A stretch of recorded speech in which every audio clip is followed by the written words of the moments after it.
Avertissement. Il est important de noter que les opinions émises par les invités entendus à cette émission leur appartiennent et ne reflètent pas nécessairement la pensée des collaborateurs de Connaissez-vous. Cette semaine, mon invitée est Suzanne Tremblay.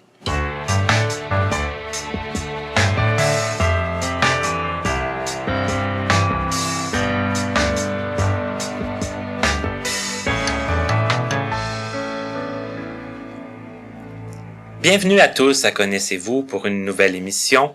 Mon invité cette semaine, je l'ai nommé avant l'introduction, c'est Madame Suzanne Tremblay, une personne que moi-même je ne connais pas beaucoup, mais que sûrement certains d'entre vous connaissez.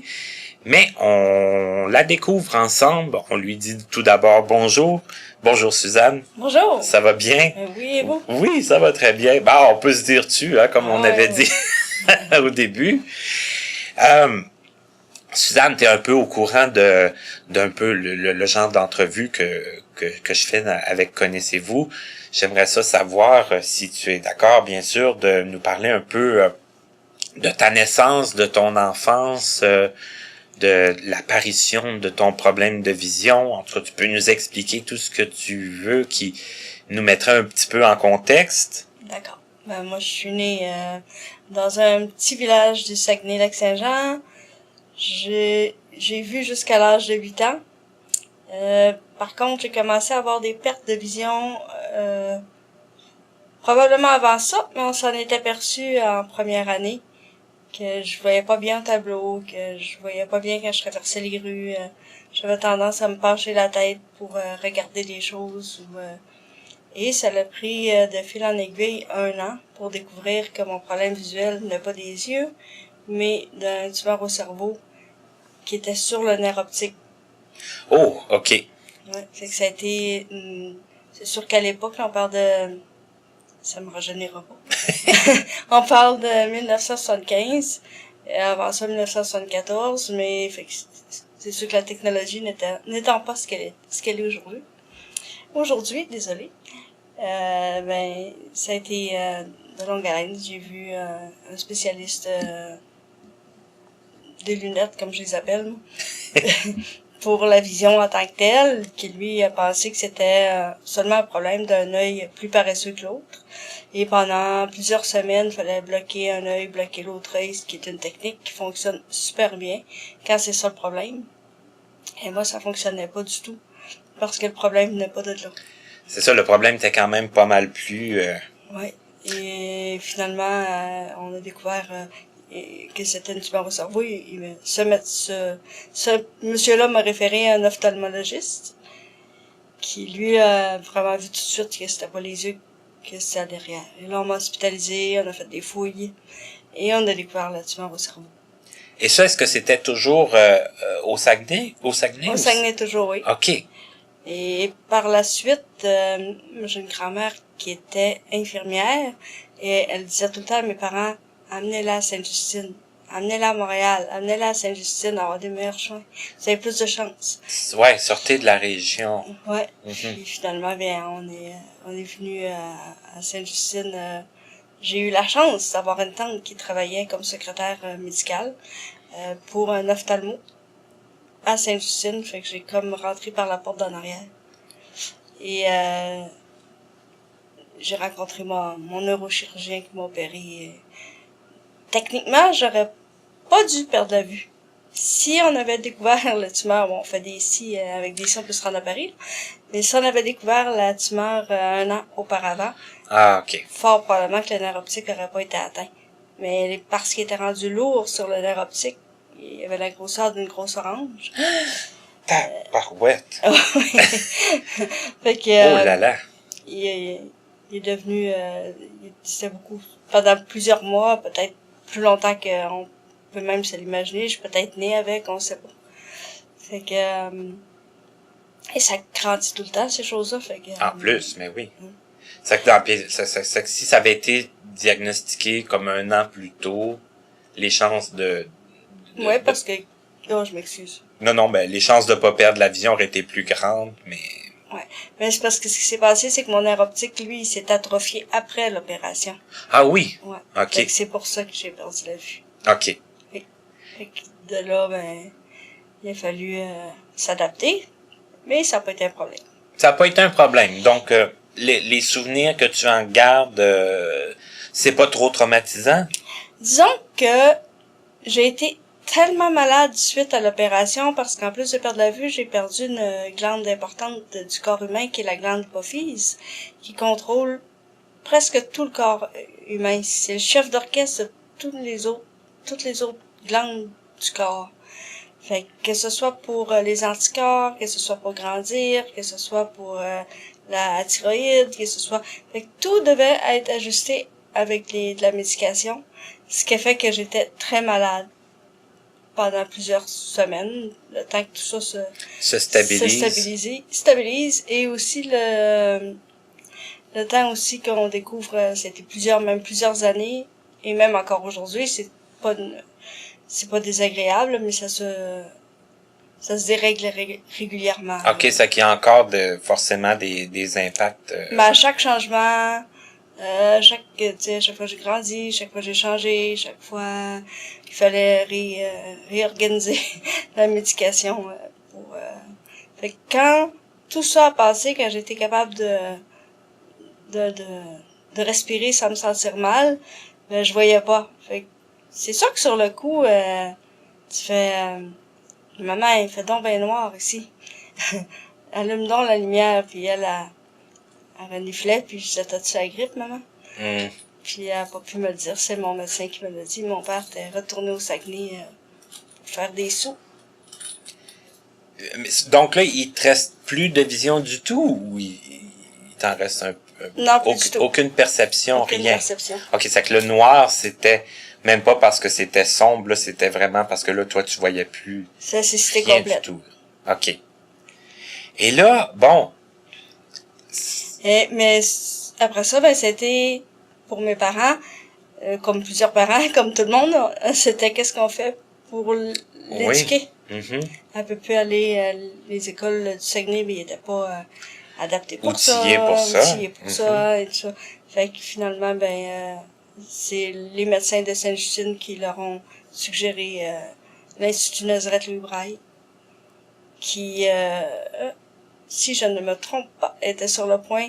Nazareth et Louis Braille étaient en train de s'associer, de se joindre les deux écoles ensemble. Oui, Puis, dans la fin, au début, milieu des années 70, là. Ouais, c'est ça. C'est ça.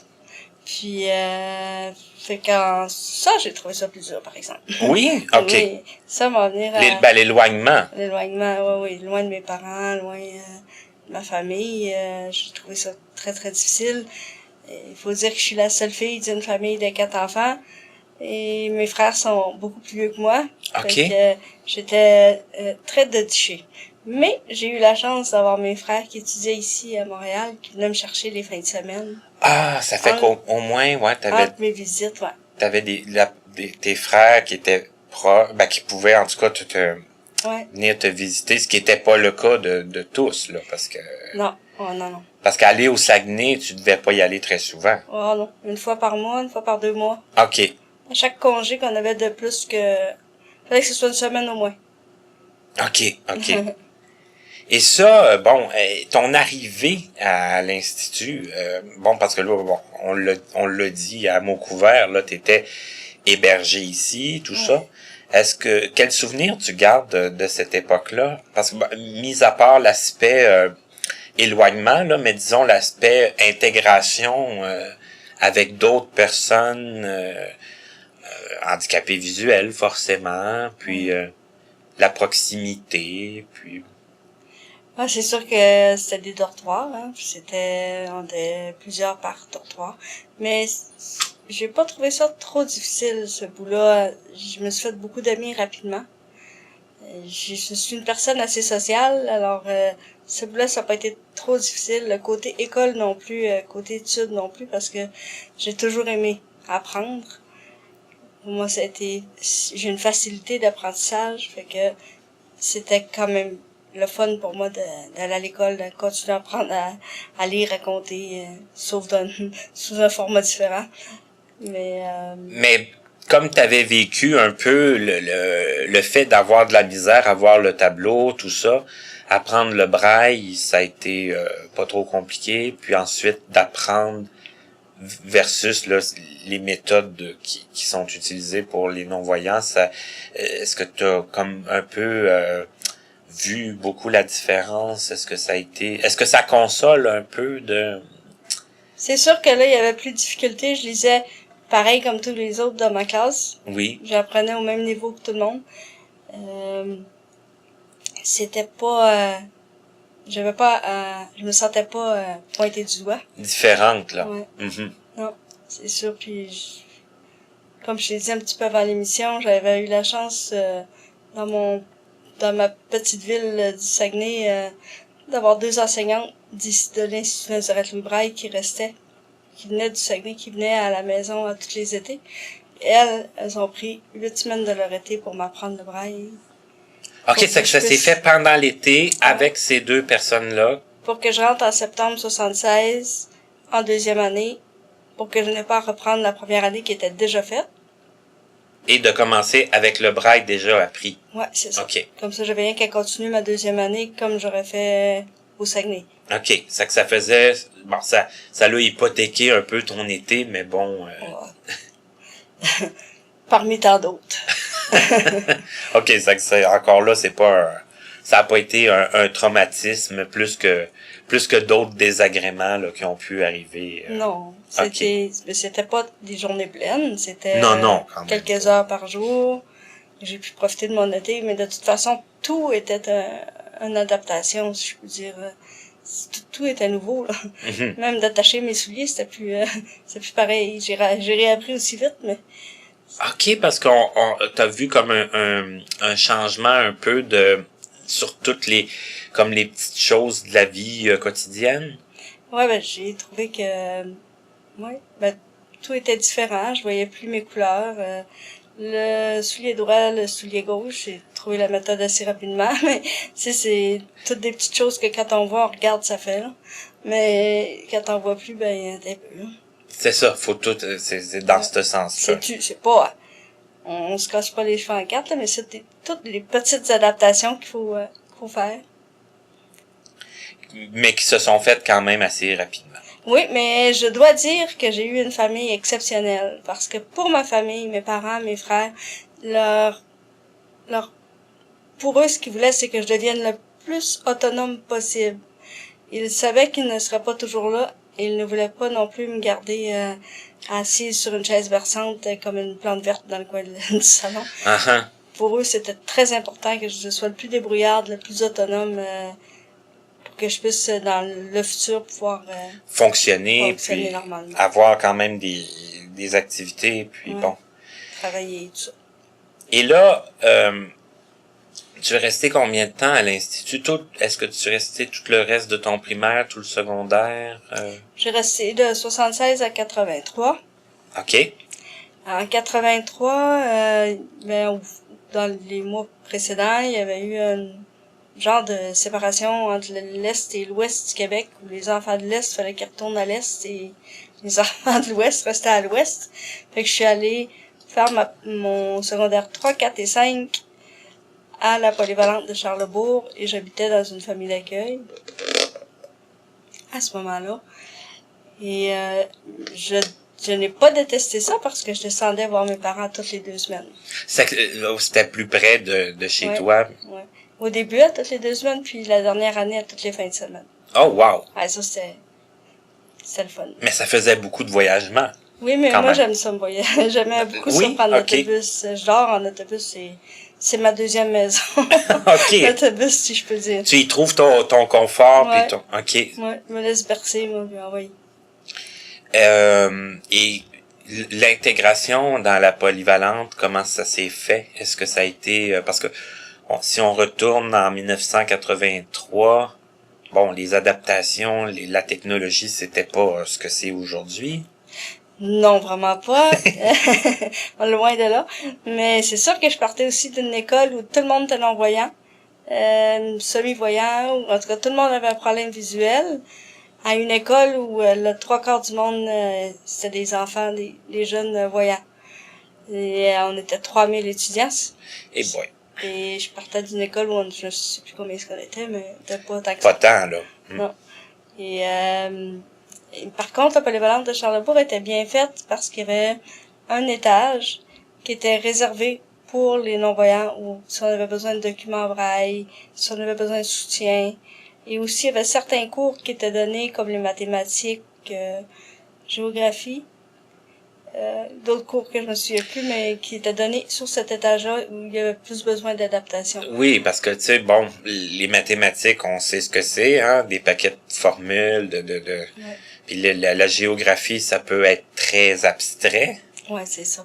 Donc, il était quand même outillé, puis il recevait, j'imagine, plusieurs élèves qui avaient besoin de... Ah oui, on était, je sais pas combien est-ce qu'on était par contre, mais on était quelques-uns, on était plusieurs même. On avait un centre de ressources où on étudiait dans les périodes libres, où parfois on faisait semblant d'étudier. mais on jasait. Quand le surveillant arrivait, on avait les mains dans les livres, oui.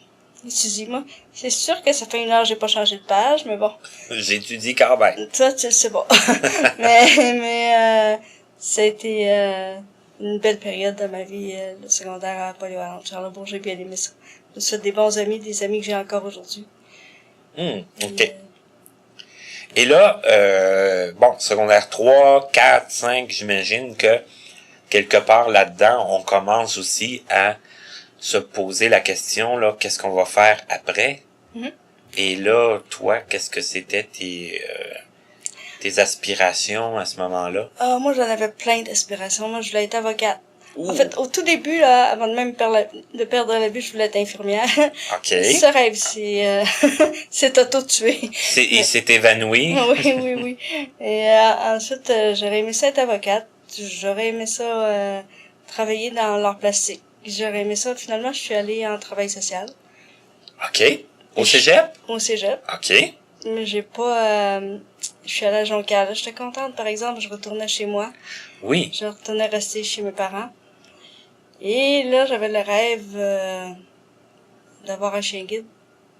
Ce Oui. rêve-là m'avait suivi depuis que j'étais toute petite parce que aussi à l'époque, Mireille, leur classe se faisait à l'Institut Nazareth-Louis-Braille, Oui, je les voyais. En haut, là. Ouais.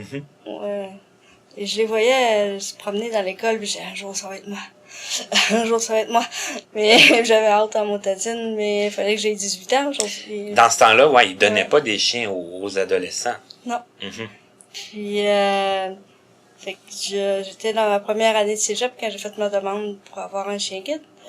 En mai 87, je suis venue je dis tout le temps que je suis venue parce qu'on est dans mon ancien patelin. Mais je suis allée à l'Institut Nazareth-Louis-Braille et j'ai eu mon premier chien guide et j'ai rencontré des gens qui faisaient leur vie, qui étaient non-voyants, qui restaient seuls, qui étudiaient. Je me suis fait un grand ami. Puis lui, ça faisait pas longtemps qu'il était non-voyant, puis il habitait tout seul à Montréal, puis je crème, c'est parce que si lui est capable, moi aussi. Fait que j'ai... Ça donne un peu comme de l'espoir puis de l'inspiration, là, parce qu'on rencontre des gens qui le font. Ouais. Donc ça donne le goût aussi de le faire, là. Ouais, mais aussi on se dit, parce que moi, de ce côté-là, je l'avais pas beaucoup développé de vouloir rester seul un jour, pis ça, j'avais pas encore pensé à cette partie-là parce que je revenais enfin chez mes parents. C'était, tu sais, j'étais à l'autre bout du... T'étais comme pas vraiment rendu là. T'étais Ouais. plus rendu Mais en même temps, oui, là, parce que je voulais mon autonomie, je voulais mon indépendance, je voulais me retrouver dans mes choses, puis tout ça, ce qui était normal à l'âge de 19 ans. Tout à fait. Mais en même temps, j'étais bien gâtée par maman, papa. Après ça, quand j'ai vu ça, j'ai dit, attends un petit peu, moi aussi, je vais faire ça. Fait que cette personne-là de qui je parle, je cherchais une coloc, puis j'ai dit, je vais être ta coloc. Puis je suis déménagée en septembre 87, dans le but de continuer mon cégep ici. Et finalement, de fil en aiguille, j'ai arrêté pour un temps les études. Parce que je trouvais à ce moment-là que le travail social me collait pas à la peau. Je trouvais que je pouvais pas aller... Mon but du travail social, c'était d'aider les gens. Et je trouvais que c'était tellement limité, comparé à aujourd'hui, le cours, hein, que tout était, on donne les ressources, mais c'est tout, on n'est pas là pour écouter, on n'est pas là, finalement, j'aurais dû aller en psychologie, mais bon, c'est pas ce que j'avais fait. Et là, bon, est-ce que tu as eu un autre projet d'études plus tard ou si... Moi, j'en ai plusieurs, mais finalement, OK. je suis allée travailler pour bénévolement pour la Fondation Mira, à vendre des produits pour eux. À faire ce que certains appellent là, du point de vente, là, Ouais, tout ça? des points OK. de vente, j'ai fait ça quelques temps. OK. Et puis je réussissais pas ça parce qu'on se promenait partout dans le Québec. C'est ça, vous voyagez pas mal, hein? Ouais, Mhm. ouais. D'aller à un moment donné, ça devient fatigant parce que tu pars le mardi, tu reviens le samedi, fait que t'as 2 jours pour laver et pour refaire tes bagages. C'est ça, c'est Ça part. de venir vraiment chez vous, de faire les valises, de repartir. Mais au début, c'est le fun, par exemple. OK. C'est voir toutes les petites villes du Québec, les gens sont le fun, les gens étaient super ouverts, ça doivent l'être encore aujourd'hui, hein. Mais comme je suis plus dans ce milieu-là, ben, j'ai pas fait ça. Mais j'ai fait toutes sortes de choses dans ma vie. J'ai vendu des cosmétiques. Ah, des cosmétiques? Ah, oui. Des cosmétiques Et quand on voit pas? Je vois pas du tout, en plus. Explique-moi ça un peu, là, ça m'intrigue. Ben, je faisais, c'est pour les cosmétiques Mary Kay, fait que je me basais beaucoup sur le soin de la peau. OK. Fait que je leur expliquais le soin de la peau, ce qui devenait populaire dans les début des années 90. Et je restais à ce moment-là à Granby. J'ai fait ça un petit peu. Après ça, fait que je me basais beaucoup là-dessus, puis j'ai fait beaucoup de ventes comme ça. J'ai réussi à vendre un peu comme ça. C'était pas une vie non plus, par exemple, parce que quand on voit pas du tout, c'était... Mais là, ça se faisait comment? Ça se faisait où, ça? Chez nous, chez les gens, C'est un peu comme de la vente par correspondance, comme le je sais pas, là, les c'est de la Tupperware? vente, ouais, un peu, là, avec OK. des représentations. Ils appelaient ça des classes de soins de beauté, hein. Puis, OK. Puis là, les clientes, ils devaient quand même être ouais, un t'es peu réticente au dégoûtées. début. Ah, réticentes à ce point-là? Ouais, un petit peu au début, mais après ça, j'ai quand même beaucoup de vocabulaire. Je parle beaucoup. Ouais, ben tu disais que t'étais sociable, puis tout ça, puis avec Ouais. beaucoup du vocabulaire, puis Ouais. bon, un petit peu peut-être de persuasion, là. Puis- Ouais, ben, c'est sûr que nous, les femmes, on cherche tout le temps à s'améliorer. La peau, c'est le maquillage, on cherche tout le temps le meilleur produit, on veut tout le temps bien paraître, on veut tout le temps... Mais là, je sais que la question va être bête, là. La question Mais, qui tue. ouais, la question. Faut toujours qu'il y en ait une par émission. Mais bon, toi, en tant que femme, en tant que bon, t'étais pas très vieille à ce moment-là non plus, là. Comment qu'on perçoit ça, tout l'aspect je veux pas nécessairement être la comment je dirais ça, la plus belle, mais tu veux bien paraître, là, comme tu l'as toi-même dit. Mais comment qu'on peut comment qu'on apprend ça? Comment qu'on peut s'assurer de ça? Parce que, bon, le maquillage... Essaye et erreur. OK. Essaye et erreur. Ah, ça fait bien. Des fois, j'arrivais chez mes parents, pis c'est comme, je sais pas, mais t'as dépassé pas mal aujourd'hui. Ou, essaye et erreur. Essaye et erreur. Les yeux, des fois, je mélangeais, puis des fois, je dépassais sur le bord de l'œil, ma mère disait, prochaine fois, vas-y moins fort de ce côté-là. Fait que, à un moment donné, je l'avais bien. OK, mais fallait pas quand même que t'aies peur au début, là, on va du ridicule. Tu sais, je veux dire, tu l'as essayé, ensuite t'avais eu des conseils, ce qui t'a permis de raffiner ta... Pratiquer, puis maintenant je me maquille les yeux fermés. C'est ça. J'ai travaillé pour un projet qui s'appelait Dialogue dans la noire, juste pour rire. Hey, mais ça, je l'ai fait moi aussi, ça. Oui. Mais t'as dû le faire après moi. Ah oui, parce que je l'ai fait les derniers 6 mois. C'est ça. Parce que les premiers 6 mois, c'était notre gang à nous, puis après ça, après les premiers 6 mois, ils ont fait comme des réembauches. Là, moi, j'y étais plus. Mais là, c'est là que t'as dû arriver. Ouais, je suis arrivée en mars 96. C'est ça. Nous autres, on avait fini comme en janvier. Ouais. Je travaillais là, j'ai bien aimé ce projet-là. C'était assez stimulant, ça, parce qu'on était constamment avec des gens qui avait quand même l'ouverture. Nous, quand on a commencé le projet, tu sais, ça existait pas, là. Il y a des gens qui arrivaient puis qui savaient pas du tout dans quoi ils s'embarquaient, là. Des fois, c'était un peu comme la panique totale. Mais là, après... Il y a eu de ça jusqu'à la fin, par exemple. Oui! Il y a des gens qui arrivaient avec leur petit bébé, que leur petit bébé comprenait pas ce qu'ils faisaient dans le noir. Il y a des gens, mais c'était le fun. J'ai beaucoup aimé ce projet-là. C'est que même plus tard, il y en a qui savaient pas trop dans quoi ils s'embarquaient. C'est même rendu dans le bar, là, où les gens posent des questions. Les questions ont toujours été aussi... Il y avait des gens qui avaient de super belles questions, de super bonnes questions, mais les questions de nonnes, si je peux dire, entre parenthèses. Il y en a eu. 5-0. Il y en a eu. Il y en a eu quelques-unes, mais c'est un projet que j'ai adoré, par exemple. Et là, si on fait juste un petit retour en arrière de rien du tout, là, tu disais, bon, à un moment donné, t'as été puis je pense bien de connaître la réponse d'ailleurs. Ah oui. T'as été en colocation, avec un monsieur. Oui. Qui était non-voyant. Oui. Et que je pense que j'ai même reçu oui. à l'émission. Oui. C'était l'émission numéro 19. C'était la première émission de l'automne. C'était Éric Sirois, je crois. Okay. Il me l'a raconté, ça. Ça, je savais. On dit la vérité, on a raconté la même chose les deux. Mais je suis pas sûr qu'il l'a dit en ondes, par exemple. Parce que je sais que je lui avais dit que on allait se faire l'entrevue, toi et moi. Puis, mais je pense que c'est lui qui m'avait donné ton nom en premier. Oui, je pense que oui. Ouais. Est-ce que tu peux nous en parler de ça? Comment c'est vivre deux non-voyants ensemble? Est-ce que ça a eu est-ce qu'il y a eu des choses cocasses? Est-ce qu'il y a eu des... Ah ouais, beaucoup. Mais on s'est bien amusés. Eric et moi, on a été des colocs, le fun. On est encore d'ailleurs des amis, là, mais on est devenus des amis en classe très, très, très rapidement. On était les deux seuls jeunes à l'époque. OK, vous étiez les plus jeunes comme du groupe. On était les deux à 19 ans, puis tous les autres étaient dans cinquantaine, quarantaine, on les traitait de vieux. J'aurai 50 ans dans quelques semaines. J'aime moins ça. Mais c'était drôle à l'époque. Puis, mais c'était comique parce qu'on avait beaucoup de fun. Les deux ensemble, on riait. Lui venant de l'Abitibi, moi venant du Saguenay, on se reconnaissait un petit peu dans nos petites régions. Les régions un peu plus éloignées. Oui. Mm-hmm. Ouais. Non, ça a été une belle période de la classe. Puis après ça, quand je me emménageais avec lui, ça a été...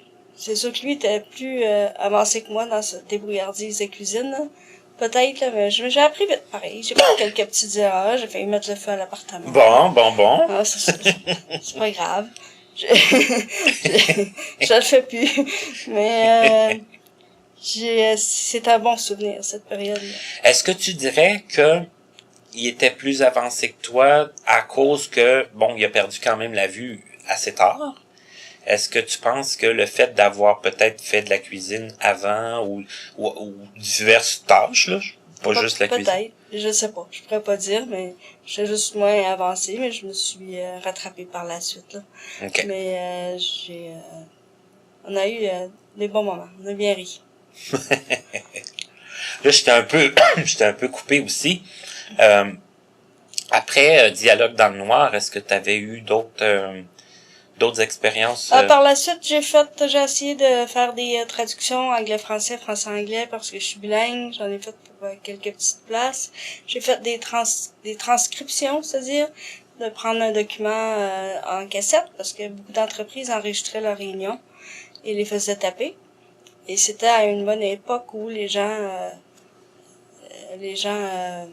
donnaient les contrats, les compagnies donnaient les contrats à l'externe. Mm-hmm. J'en ai eu quelques-uns comme ça. J'ai fait plusieurs petites choses. Finalement, en 2008, j'ai fait un cours de massothérapie.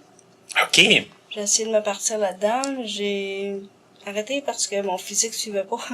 Mais c'est quand même assez difficile physiquement, ça, là. C'est demandant physiquement. C'est moi, en tout cas, pour m'être souvent fait masser, oui. C'est que là, le corps ne suivait pas. C'est que ça, c'est dommage. Ben, tu aimais ça quand même? Ouais, j'ai bien aimé. J'ai appris des belles choses, puis j'ai une amie, ma meilleure amie, encore aujourd'hui. C'est là que je l'ai rencontrée. Et Elle est dans ce domaine-là? Elle est encore massothérapeute, Ok. elle reste à Québec. Je suis allée les voir d'ailleurs en fin de semaine, elle et son chum, ça a été vraiment le fun. Moi, j'ai vu ça passer sur Facebook. Ouais. C'est vrai qu'il y a des choses que j'ai appris sur toi, comme Ouais. par Facebook. Je suis volubile aussi. Ben oui, parce que j'ai vu aussi que, bon, tu parlais de Mira plus tôt, mais tu as participé puis je pense que tu t'apprêtes ben j'ai dit tu t'apprêtes, c'est encore loin, mais je pense que c'est déjà dans le projet. C'était quoi la randonnée Les yeux du cœur. Les yeux du cœur. Ouais. Mhm. Ouais, je m'apprête à le faire. Je l'ai fait en août. Je le refais le 17 août de cette année. OK.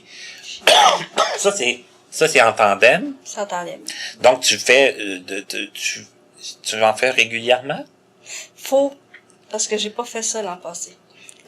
Tu as fait à froid la course? Froid l'an passé. C'est pas une bonne idée. C'est difficile, là. Mais j'ai fait du tandem tout le temps de ma jeunesse, ça. Fait que c'était pas quand même pas un sport inconnu, parce que j'avais un grand chum de jeunesse avec qui mes parents... Je fais du coq à l'âne, je suis désolée. Non, c'est correct.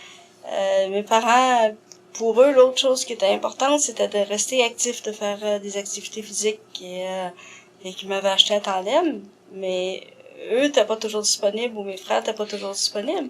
C'est ça, ça prend quelqu'un, là, pour... Ouais, je peux pas rester tout seul en arrière. Mais finalement, ben, j'ai rencontré un très gentil garçon qui est devenu mon meilleur ami, qui est devenu mon 4e frère, en fait. Puis j'ai fait du tandem, je pense qu'on a visité presque le Saguenay au complet, en vélo. C'est une belle région, en plus. Ouais, on a eu bien du fun. Et là, comment c'est venu l'idée de faire la randonnée Les Yeux du Cœur après comme toutes ces années de... Oui. En fait, c'est une dame qui a été la famille d'accueil de mon chien guide que j'ai présentement, qui m'a contactée. Elle a fait du vélo pour d'autres organismes, et elle fait du vélo pour son plaisir aussi. Et ça faisait déjà quelques années qu'elle le faisait pour Mira. Et son rêve l'an passé, c'était d'avoir une personne en tandem dans son équipe. OK. J'ai dit oui. Ça qu'elle t'a approché, elle t'a parlé du projet. Oui, Et puis t'as accepté tout de suite. tout de suite. J'ai même pas hésité. Après, je me suis dit, je pense que je suis rendue folle. J'ai dit, coudonc.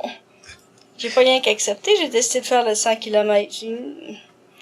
Je pense que ça va pas la tête. Mais c'est pas...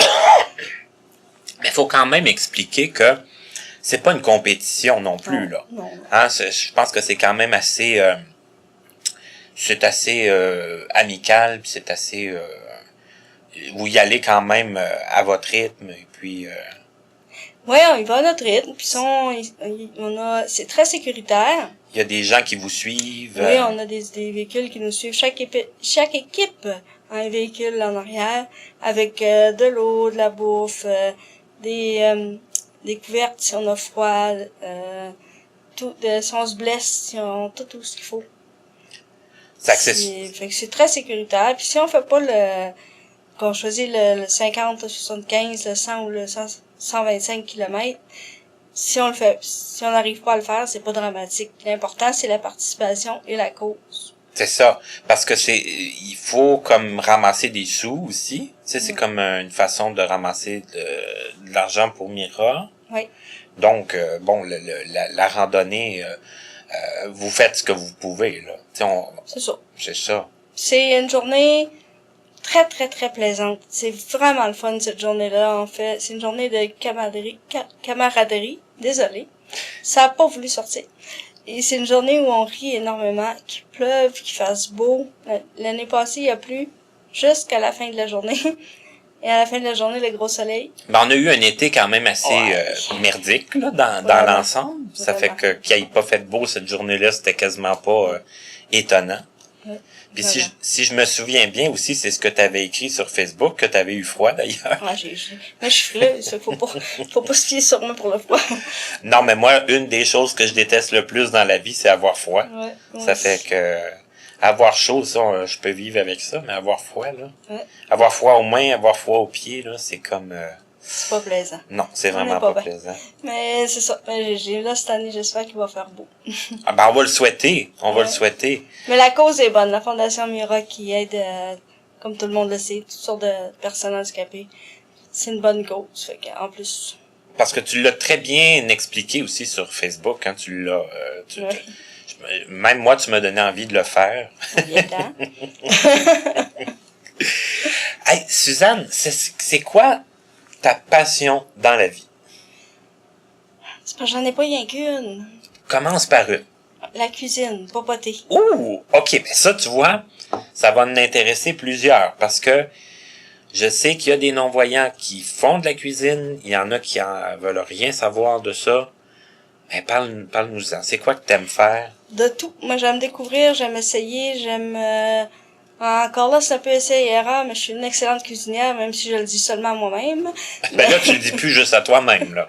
Non, mais c'est moi qui le dis, il n'y a personne ici qui a goûté. Mais... Il y en a peut-être qui vont vouloir se faire inviter. Ah, peut-être. Mais c'est ça, j'aime beaucoup papoter. J'aime...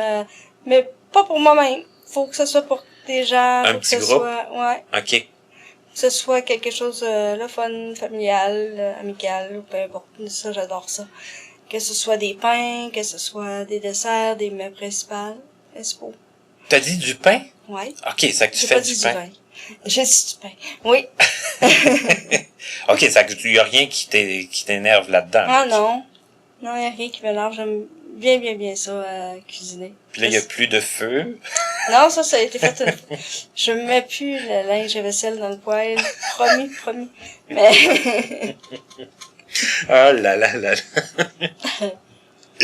Hey, écoute, on va faire une pause. Oui. Et puis, tu disais que tu avais d'autres passions. Puis moi, il y a un autre sujet que je voulais parler parce que je sais qu'actuellement, ben, à moins que tu me dises non, je veux pas parler de ça, mais ça me surprendrait parce que Il n'y a d'habitude. pas grand-chose que je parle pas. Ben, parce que je sais que tu as un emploi en Oui. ce moment Oui. pour le Saint-Hubert. Oui. J'ai une autre invitée qui le fait aussi Ok. en ce moment. Puis je lui ai posé quelques questions. J'aimerais ça t'en poser toi aussi, voir si vous avez la même la même perception. La même optique. Puis moi j'appelle en plus souvent chez Saint-Hubert. Ah, c'est Ça bon. fait que... Quand c'est lent, c'est dur. Non, c'est pas vrai. c'est pas vrai. Mais je suis pas sûr d'être déjà tombé ni sur toi ni sur L'autre personne. l'autre personne. Mais Ok. ça, je pense que vous êtes quand même plusieurs à répondre Ouais. aux appels. Ouais. Donc, c'est- on fait la pause, puis si tu veux nous en parler après, bien, tu nous en parles. D'accord. Donc, on fait la pause, puis on revient tout de suite après avec notre invitée, qui est Suzanne Tremblay. Vous pouvez communiquer avec nous pour nous faire part de vos commentaires, questions et suggestions en passant par notre site Internet à l'adresse www.martinchouinard.com ou à l'adresse courriel connaissez-vous2017@gmail.com sans tiret. Nous désirons remercier l'Association des aveugles de la Rive-Sud ainsi que la compagnie Point par Point Inc. de nous prêter gracieusement leurs locaux pour l'enregistrement de certaines de nos entrevues.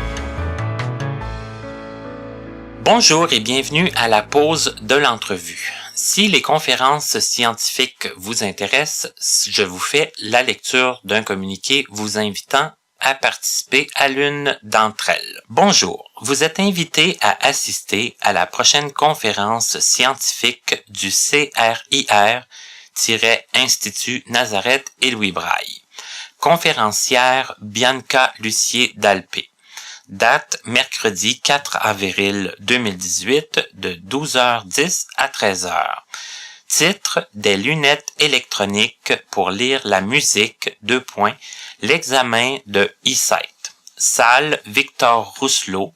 Adresse 1111 rue Saint-Charles-Ouest, 3e étage, Longueuil. Lire la notation musicale tout en l'interprétant avec un instrument de musique constitue une source de difficulté pour les musiciens ayant une déficience visuelle que nous appellerons maintenant DV. Le but de cette étude a été de décrire les aides visuelles, adaptations et stratégies compensatoire utilisé par les pianistes ayant une DV d'identifier leurs difficultés résiduelles et de vérifier si les lunettes électroniques eSight permettent de surmonter certaines de celles-ci. Cette étude exploratoire a été réalisée auprès de 5 pianistes amateurs ayant une DV qui ont lu et interprété 2 extraits de notation musicale avec les lunettes eSight. Les données ont été récoltées par une entrevue auprès de chaque participant. Les résultats seront présentés et discutés. Bianca Lucier d'Alpé détient un baccalauréat en musique et un DESS en intervention en déficience visuelle. Elle travaille à l'INLB depuis 2010 auprès d'une clientèle ayant une surdicécité. Elle-même malvoyante, elle a constaté que la lecture de partitions musicales entraîne des défis spécifiques. En 2017, elle s'est intéressée à la lecture musicale dans le cadre de sa maîtrise en intervention en déficience visuelle. Pour vous joindre en mode visioconférence, veuillez vous inscrire sur le site IRIS, en parenthèse IRIS 912080, ou nous transmettre le nom de votre établissement, le nom de votre salle de visioconférence et votre adresse IP. Si vous désirez assister sur place, veuillez SVP nous aviser à l'avance au 450-463-1710, poste 315 ou sans frais au 1-800-361-7063, poste 315. Vous avez également un courrier électronique, c'est carole.gagnon.inlb@sss.gouv.qc.ca. Je vais maintenant l'épeler. carole.gagnon.inlb@sss.gouv.qc.ca. Au plaisir de vous compter parmi nous. C'est signé Carole Gagnon, agente administrative, Centre de recherche CRIR, et on répète le numéro de téléphone 450-463-1710, poste 315, sans frais 1-800-361-7063, poste 315. À notre prochaine émission, Madame Anouk Simard. Grande dame de la télévision, du cinéma et du théâtre au Québec, nous discuterons, entre autres, de l'importance de posséder un bon équilibre lorsque l'on est acteur. Parce que veut pas tous les rôles qu'on joue, c'est toujours des gens complexes, des gens compliqués. Tu fouilles dans ce qu'il y a de plus sombre, des fois, dans l'âme humaine, tu sais. Tu fouilles dans des espaces que des fois tu surprises toi-même par là où ça t'amène, puis et il faut que tu aies faut que tu aies un très bon équilibre psychologique, mental et une joie de vivre, même naturelle, je dirais, pour arriver à placer tout ça à l'intérieur de toi, puis dire bon ben garde, là je le rôle je le mets de côté, puis bon moi, mais je suis toujours un petit peu tout ça quand même, tu vois. De jouer, j'ai déjà joué dans un film dans lequel je me faisais violer, je me suis jamais fait violer, mais je veux dire, il a fallu que je le joue. C'est quelque chose de très, très difficile. Et j'ai été marquée par ça. Peut-être pas autant que si je l'avais été, mais il a fallu quand même que je me guérisse, tu vois, de ça. Dans le sens que je guérisse une certaine blessure en le vivant, tu vois. Nous sommes de retour avec notre invitée qui est Suzanne Tremblay. Et avant la pause, je l'ai mis un petit peu devant un fait accompli en disant on va parler de ton travail parce que moi, ça m'impressionne quand même. Le travail des personnes non-voyantes chez Saint-Hubert, là, ça m'impressionne. Donc, Suzanne, comment c'est venu l'idée de travailler pour Saint-Hubert? Disons que j'ai eu Je vais faire un petit détour. Oui, J'ai pas de eu problème. une période où je restais au Saguenay et j'ai étudié en secrétariat, par la suite en secrétariat médical. C'est pas rien, ça non plus, là. Ah. Secrétariat médical. Et oui. OK. Et, avec l'objectif de travailler en transcription médicale, sans savoir à l'époque que notre logiciel JAWS fonctionne pas avec les logiciels maison de tous les hôpitaux. C'est tous des logiciels maison différents dans chaque hôpital, mais ça marche pas. Donc, chaque hôpital a son propre logiciel. Maison, mais il n'y en a pas un qui fonctionne avec JAWS. Pas un.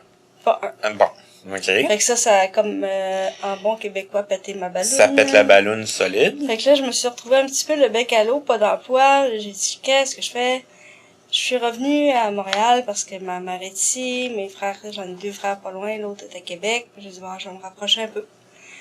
Puis là, je cherchais, puis finalement, je savais que Saint-Hubert engageait des personnes non-voyantes, puis je savais pas par où passer.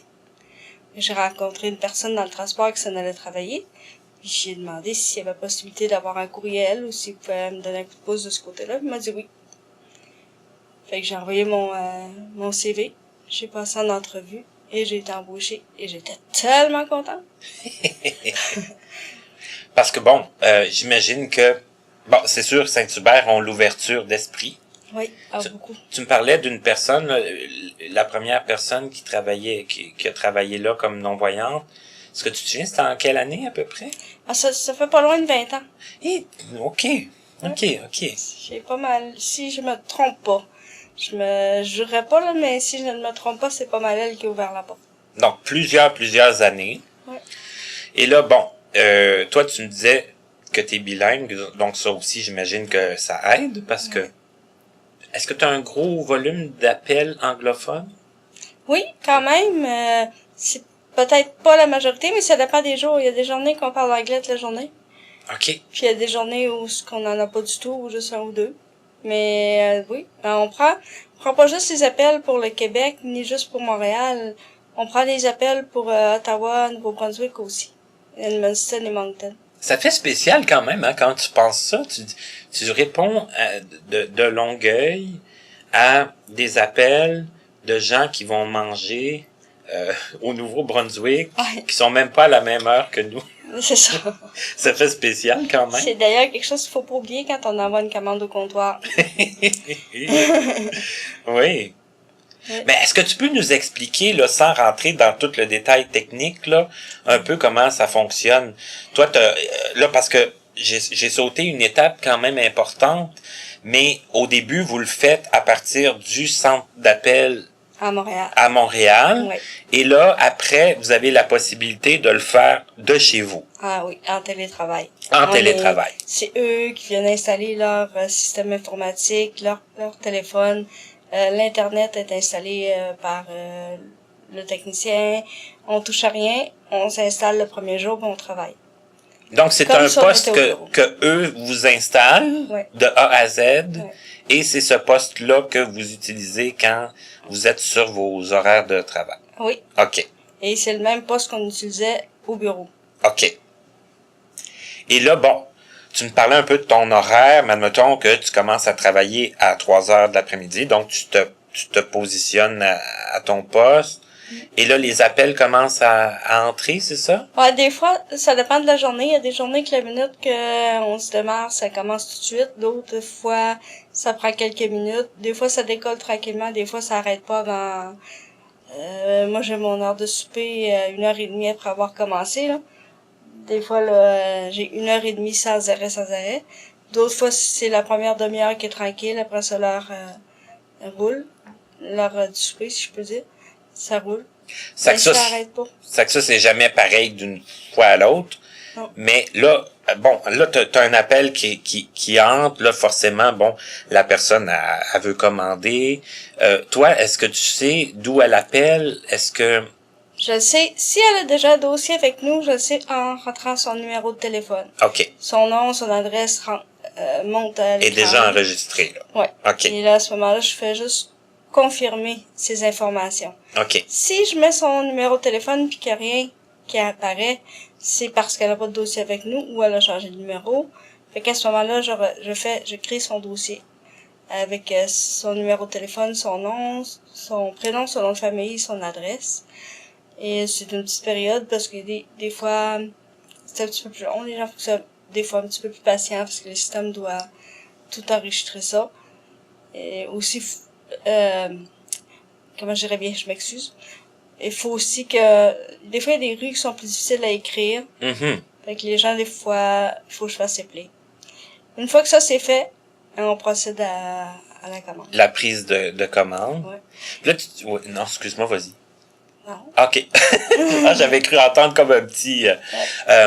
tu disais, bon, faut pas se tromper quand c'est pas comme les mêmes heures que nous. Ça veut dire quoi? Ça veut dire que faut que tu prennes en considération que... Ben, quand quelqu'un veut chercher sa commande dans un comptoir, ici à Montréal, en Ontario, il n'y a pas de problème non plus, ou à Québec, partout au Québec, il n'y a pas de problème.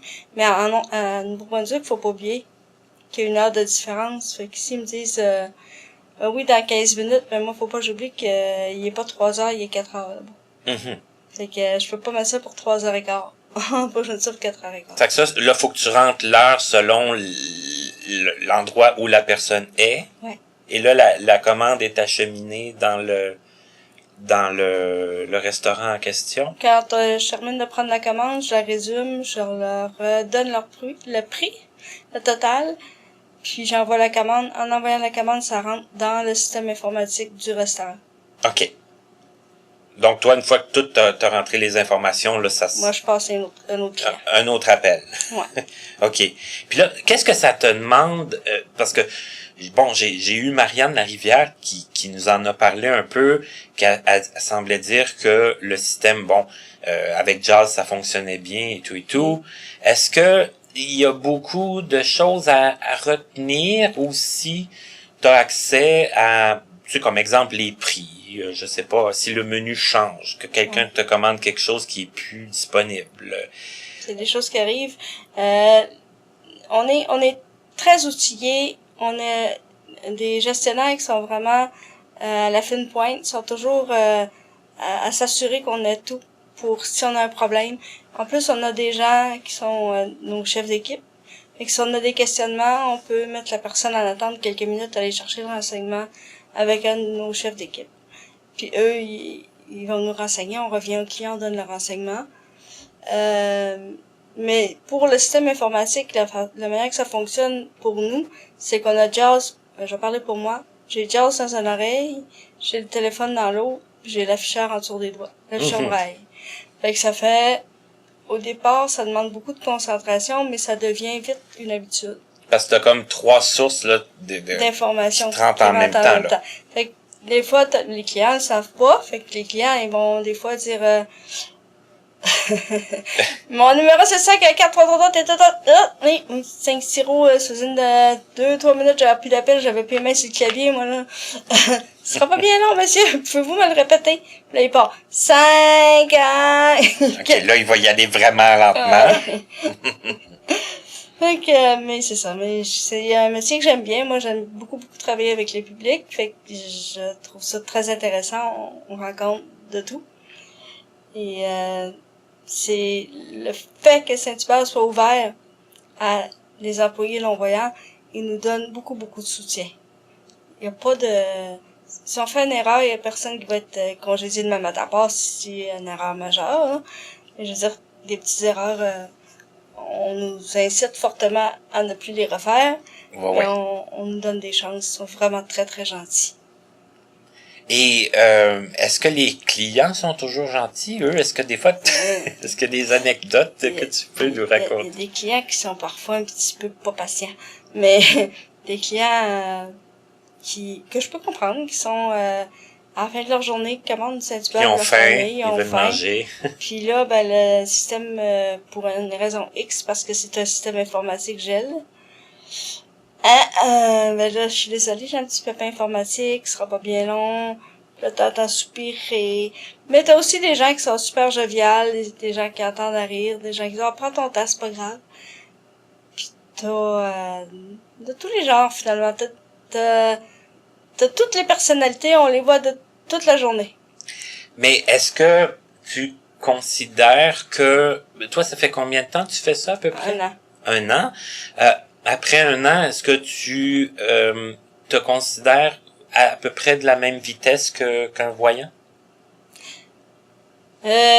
Plus ou moins, dépendamment des journées. OK. C'est Mais honnête. je suis assez rapide. Peut-être pas aussi rapide qu'un voyant, mais pas très loin. OK. Donc, c'est pas parce que c'est un client au bout du fil, bon, forcément, il sait pas que tu vois pas, mais tu vas pas nécessairement être beaucoup plus lente là qu'un voyant. Là. Non, Ça fait non. que- Non, absolument non. OK. C'est sûr que pour la mémoire aussi, ça en demande beaucoup parce que tous nos produits sont en code. Peu importe ce qu'on commande, nous, on écrit des codes, on n'écrit pas cuisse, poitrine, on écrit des codes, puis après ça, avec l'accompagnement, c'est un autre code à côté. C'est que ça, c'est tout intérêt de connaître ces codes-là par Au cœur. bout des doigts. Ah ah. Oui. Puis il y en a toujours des nouveaux. C'est ça, parce que, bon, les cuisses poitrines, ça, j'imagine, ça reste toujours la même chose, Ouais. mais quand c'est des nouvelles choses ou des nouveaux plats, c'est des nouveaux codes. Ouais, c'est ça. En plein ça. Mais j'ai la chance d'apprendre vite, fait que ça me rentre dans la tête facilement. Puis à force de les faire aussi, mais aussi on a une ressource si jamais on se rappelle pas tout à fait. Voyons, c'était quoi ce code-là? On a une manœuvre qu'on peut faire pour aller chercher. Sauf que là, ça devient un petit peu plus long. C'est ça. Mais vous êtes pas comme au dépourvu. Jamais. OK. Jamais, jamais. On est très, très, très bien encadré. C'est une très belle entreprise pour qui travailler. Pour ma part, en tout cas, moi, j'adore ça, puis je vais être là longtemps.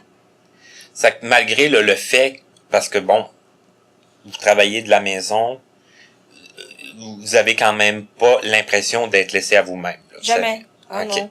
Nous, on va avoir des rencontres régulières au bureau. Quand il y a des fêtes, on est toujours invités. On est en contact directement avec s'il y a quelque chose. J'ai juste appelé mon superviseur à moi ou on a toujours du soutien. Mais est-ce que c'est tout le monde qui peut faire le télétravail ou les non-voyants? OK. Même les voyants peuvent. OK. C'est quoi est-ce que tu sais, parce que au centre d'appel, vous étiez combien à travailler? Je m'en rappelle pas, mais je dirais autour de 85. Tabarouette, OK. Voyants et non-voyants. Oui, oui, mais toutes personnes confondues, là. Ouais. 85 personnes en même temps Ouais. à prendre des appels. À prendre des appels, il y en a des petits paravents entre chacun. Il y en a qui en ont moins, d'autres qui en ont plus de paravents, mais dans le rush, là, on dirait une cacophonie. C'est que si on appelle puis que c'est plus calme, c'est peut-être que la personne est chez elle. OK. Ça peut arriver. Ah, mais en tout cas, c'est intéressant. Je suis content pour ceux qui le font. Je suis content pour ceux qui aiment le faire aussi. Moi, je suis contente d'avoir un travail. J'ai cherché longtemps un travail. Comme tout le monde le sait, c'est un petit peu plus difficile pour nous, là. Mais Saint-Hubert sont très ouverts à engager les non-voyants. Il faut juste être capable de parler anglais, d'utiliser l'informatique adaptée, puis go. L'informatique, là, comme les logiques, comme Jazz, l'afficheur braille, puis après ça, Ouais. ça va plus, c'est de se familiariser avec leur système à eux. Oui, c'est ça. OK, d'accord. Ouais. Puis, est-ce que tu sais s'il y a encore des besoins? Toujours. Oui? Oui, il en cherche des personnes au centre d'appel. Il en cherche en fait dans toutes les rôtisseries, là, mais au centre d'appel aussi, il cherche des gens. OK. C'est quelqu'un qui voudrait, là, possiblement, en tout cas, tenter sa chance, là, Oui. appliquer, c'est possible. Oui, Ok. oui, il n'y a pas de problème.